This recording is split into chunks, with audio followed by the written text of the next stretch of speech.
પહેલા YouTube channel પર આપનું સ્વાગત છે. છેલ્લે આપણે દશાંશક, ચતુર્થક અને સપ્તાંશક શરૂ કર્યા હતા, જેને આપણે ક્યુ, ડી અને પી ના નામે ઓળખીએ છીએ. છેલ્લે આપણે અવલોકન વાળો દાખલો જોયો તો હવે આપણે એક્સ અને એફ નો દાખલો જોઈશું. દરેક રીતનો 1 થી 2 દાખલા થઈ શકે છે, એટલે આપણે બરાબર ધ્યાન રાખવાનું છે. હવે આપણે જે દાખલો જોઈ રહ્યા છીએ એની અંદર એક્સ અને એફ આપેલા છે. એ દાખલો અલગ કેમ છે? પહેલા અવલોકન વાળો દાખલો જોયો તો જેની અંદર આપણે ચડતા ક્રમમાં ગોઠવ્યા, મૂળ અવલોકન કરીને શીખવાડ્યા. હવે જે x અને f વાળો દાખલો જોઈએ છે. What is x? તો x આપેલા હશે, f એટલે f આપેલા હશે. તો સૌથી પહેલું કામ, x અને f આપેલા હોય તો આપણને બનાવવાનો CF. જેમ મધ્યસ્થના દાખલાની અંદર પણ x અને f આપેલા હતા તો આપણે CF બનાવતા હતા. એ જ રીતે ચતુર્થક હોય, દશાંશક હોય કે સપ્તાંશક હોય, એ બધામાં મૂળ અવલોકન શબ્દ આવે છે એટલે આપણે શું બનાવશું? CF, જેને આપણે સંચય આવૃત્તિ કહીએ છીએ. હવે CF f ને જોઈને બને. પહેલા 12 ની 12, હા બરાબર, 12 + 22 આપણે સરવાળો કરતા જઈએ, 34, 40 વત્તા છે 34 એટલે 74 વત્તા 89 વત્તા 95 વત્તા 99 વત્તા 100. પહેલું કામ x અને f આપેલું છે ત્યાં આપણને સંચય આવૃત્તિ શોધવાની છે. 12, 22 વત્તા 12, 34, 34, 40, 74, 74, 15, 89, 89, 6, 95, 4, 99, 100. અને આ શું થવો જોઈએ? એક સરખું સંચય આવૃત્તિ આપણને આવ્યું છે. હવે જો આ દાખલાની અંદર 3 વસ્તુ શોધવાની છે. પહેલું ચતુર્થક, 4 મૂળ દશાંશ, ઘણાને બોલતા નહીં આવડે, ઈઝી છે. ચતુર્થક પહેલું, પ્રથમ, દશાંશક ચોથો 4, સપ્તાંશક 95મો, કેટલામો? 95. તો આપણે એક શરૂ કરીએ, ઈઝી છે. પહેલો આપણે શોધશું પહેલો ચતુર્થક. હવે જો સૂત્ર બનાવીએ તો આ 1 છે, તો હવે 1 લખીએ. લખો એનો લોકોનાથી ફરક ન પડે. 1 1 અહીંયા લખીએ n+1, છેદમાં કેટલા આવશે? 4. શું કામ? ચતુર્થક છે એટલે 4 આવશે. મૂળ અવલોકન, કેટલો ઈઝી છે. મૂળ અવલોકન, બરાબર. આ જ સૂત્ર આવશે. જે અવલોકન વાળામાં આવે છે એ આમાં આવશે, કાંઈ ફરક નહીં પડે. એટલે અવલોકનનું સૂત્ર અને x અને f નું સૂત્ર એક જ હશે, બરાબર. આગળ જઈએ, q1. હવે આ 1 નો 1 લખો. તો n કેટલા? તો આની અંદર n નાખીએ. સિગ્મા f ઈ જ તમારા n હોય એટલે અહીંયા કેટલા? 100 વત્તા 1/4 નું અવલોકન. હજુ જે વિદ્યાર્થી ફરક સમજી શકે છે અને ઈઝી ઓળખી શકે છે, ત્યાં n આપણે અવલોકન કરતા હતા 1 2 3 4, અહીં n આપણે સિગ્મા f ને કહીશું. આટલો ફરક છે, બીજું કાંઈ છે. 1 નો 1 એટલે 101/4 નું અવલોકન.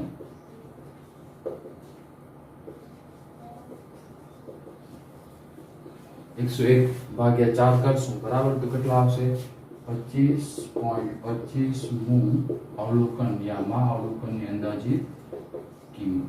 હવે જો છેલ્લે આપણે એમ શીખવાડ્યું કે ભાઈ તમે કેમ કરો તો 25મો વત્તા 0.25 કૌંસમાં 26મો માઇનસ 25મો. અહીંયા એમ નથી, કારણ કે ત્યાં અવલોકન હતા એટલે આપણે કર્યું. અહીંયા CF છે એટલે તરત સીધો જવાબ આવી જશે. હવે 25.25 આમાં જોવાનું ક્યાં આવે છે? આમાં આવે ના આવે? આમાં આવે. 25.25 આમાં આવે. આની સામેનું તમને x લેવાનું, કેટલા આવે? 1.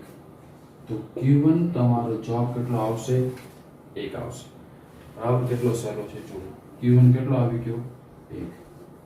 આને આગળના દાખલાની જેમ કરવાનું નથી. પછી તમારો પ્રશ્ન થાય ખબર કેમ પડે ક્યારે કરવાનું છે? તે ફક્ત અવલોકનનો દાખલો હતો. અહીં x અને f નો દાખલો છે તો 25.25 અહીંયા CF માં આવે, 34 માં સમાન. આમાં સીધો આ નહીં, x હંમેશા x જવાબ. આની સામેનો x કેટલો આવે? 1. તો આપણો જવાબ કેટલો? સીધો જવાબ નીકળી ગયો. વિચાર કરો, સીધો જવાબ આવી જશે. તો એવી રીતે આપણે બીજો સમજી અને સૂત્ર લખાવીએ. હવે જો d4, બોલો d4 નું સૂત્ર આપણે કેમ લખશું? અહીં કેટલા લખશું? 4. અહીં 4 છે, ત્યાં 1 હતા. n તો n વત્તા 1 ભાગ્યા હવે કેટલા? 10. કારણ કે દશાંશક છે એટલે ભાગે કેટલા થશે? 10. હું અવલોકન, બરાબર 4 ના 4 અહીં કેટલા 100 વત્તા 1 ભાગ્યા 10 હું અવલોકન 4 101 ભાગ્યા 10 હું અવલોકન. હવે 101 ભાગ્યા 10 ગુણ્યા 4 કરી લઈએ ડાયરેક્ટ 40.4 હું અવલોકન. અહીંયાથી હું શું કરું છું 101 ભાગ્યા 10 ગુણ્યા 4 એટલે 40.4 હું અવલોકન. આવી ગયો. હવે 40.4 આમાં ગોતવાનું, આમાં આવે ના આવે, આમાં આવે. જો 40.4 આમાં સમાયેલા છે તો આની સામેનો સીધો x એ તમારો જવાબ. તો D4 નો તમારો જવાબ થશે 2. D4 કેટલો આવ્યો 40, આમાં સામે આની સામેનો x 2 તમારો સીધો જવાબ થઈ જશે. કેટલો સહેલો છે. CF શોધવાનો, CF માં સામેનો x તમારો તરત જવાબ થઈ જશે. આપણે D4 શોધ્યા. હવે P55 નામ મોટું છે, P55 બધા છે, ઇઝી છે. કેમ આવશે જુઓ.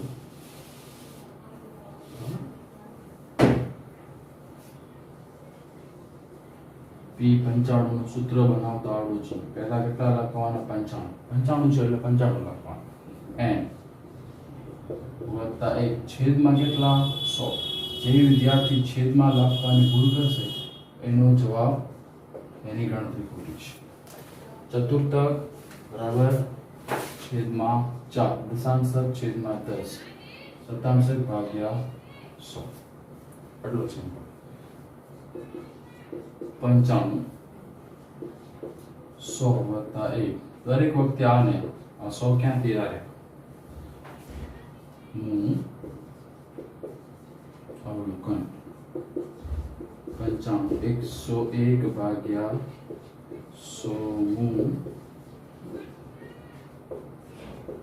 અવલોકન 95 101 ભાગ્યા 100 ને ગુણ્યા 95 કરી લઈએ ડાયરેક્ટ તો ફટાફટ એક સ્ટેપ ઓછો અને જવાબ આવે. કેવી રીતે 101 ભાગ્યા 100 કેલ્ક્યુલેટરમાં ગુણ્યા અહીંયા શું છે ગુણ્યા 95 તો અહીંયા આવે છે 95.95 હું અવલોકન. બરાબર. હવે 95.95 શેમાં આવે છે જો. તો અહીં એક પ્રોબ્લેમ એ છે કે 95 આવે, ઉપર કેટલો આવે છે હજી 5 થાય છે. બરાબર. 95 ઉપર 5 થાય છે. તો આની ગણતરી ચોપડી પ્રમાણે કરવી હોય તો પણ થશે અને જો ડાયરેક્ટ કરવી હોય તો પણ થશે. ચોપડી પ્રમાણે કરીએ તો જો કેમ થાય આ 95 આવે આ પોઈન્ટ 95 ઉપર જાય છે 95.95. તો આને આપણે આમ લખતા હતા એમ લખવું પડશે 95 અવલોકન વત્તા 0.95 95 થી આગળ 96 વરિક ઓછો 95 ઓછો. આને આમ કરવું પડશે.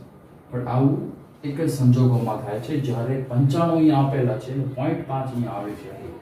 બાકીમાં તો સીધો આવી જતો હતો તો એ વખતે તમને આ કરવું પડે 95 પ્લસ 95 95 અવલોકન.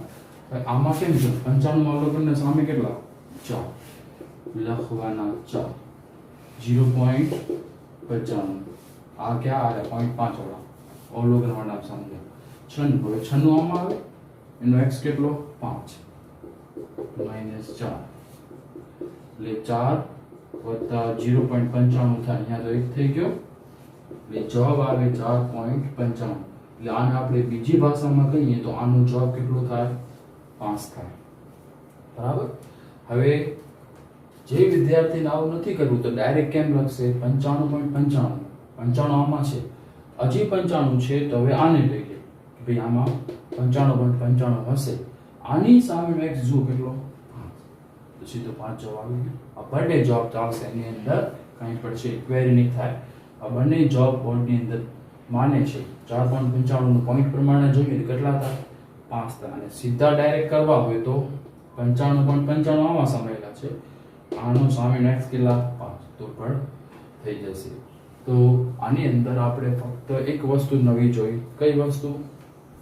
તો જ્યારે આપણે x અને f આપેલા છે તો મોસ્ટ ઇમ્પોર્ટન્ટ CF શોધીએ છીએ, બનાવીએ છીએ અને મૂળ અવલોકન આની સામેનું x કહીએ છીએ, f નથી કહેતા. ઘણા એમ કે આ 6 તો જવાબ, આ 4 તો એમ નથી, એનું x જવાબ છે. f નું કામ 100 આ રહ્યું, બાકીનું કામ આનું છે. એટલે મધ્યસ્થની અંદર તમે ગણતરી કરતા હતા, જેને મધ્યસ્થ આવડે છે ને તેને આ બધું ઈઝી લાગશે, કારણ કે ત્યાં ભાગ્યા 2, અહીંયા ભાગ્યા 4, અહીંયા ભાગ્યા 10, ભાગ્યા 100, જેટલા મૂ એ આગળ 95 અહીંયા 4 હોય તો અહીંયા 4, બરાબર. એકનો કાંઈ હોતું નથી. એટલે સિમ્પલ છે, એને સમજી વિચારવાનું, નોટની અંદર ગણવાનું, પછી એના જેવો જ હું જે દાખલા નંબર, પાના નંબર, વિભાગ નંબર દઉં છું એ ગણશો તો 110% આવડી જશે. એવું હોય તો વિડીયો આપણે મોબાઈલની અંદર સામે રાખીએ, નોટબુકમાં ગણતા આવીએ, સાહેબ કઈ રીતે ગણે છે, ધ્યાન આવડી જશે.